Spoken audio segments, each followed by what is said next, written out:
దేశీయ stock market దూకుడుకి break పడింది. గత వారం రోజులుగా భారీ లాభాల్లో కొనసాగిన సూచీలు ఈ రోజు నష్టాల్లో ముగిశాయి. ఉదయం లాభాల్లో ప్రారంభం కాగా ముగింపునకు వచ్చేటప్పటికి నష్టాలను చవిచూసింది. సెన్సెక్స్ 269 పాయింట్లు నష్టపోయి 77,209 దగ్గర ముగియగా నిఫ్టీ 65 పాయింట్లు నష్టపోయి 23,501 దగ్గర ముగిసింది.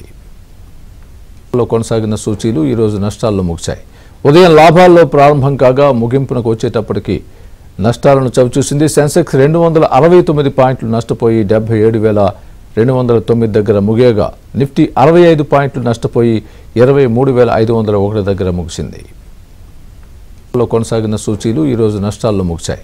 ఉదయం లాభాల్లో ప్రారంభం కాగా ముగింపునకు వచ్చేటప్పటికి నష్టాలను చవిచూసింది. సెన్సెక్స్ 269 పాయింట్లు నష్టపోయి 77,209 దగ్గర ముగియగా నిఫ్టీ 65 పాయింట్లు నష్టపోయి 23,501 దగ్గర ముగిసింది. కొనసాగిన సూచీలు ఈ రోజు నష్టాల్లో ముగిశాయి. ఉదయం లాభాల్లో ప్రారంభం కాగా ముగింపునకు వచ్చేటప్పటికి నష్టాలను చవిచూసింది. సెన్సెక్స్ 269 పాయింట్లు నష్టపోయి 77,209 దగ్గర ముగియగా నిఫ్టీ 65 పాయింట్లు నష్టపోయి 23,501 దగ్గర ముగిసింది.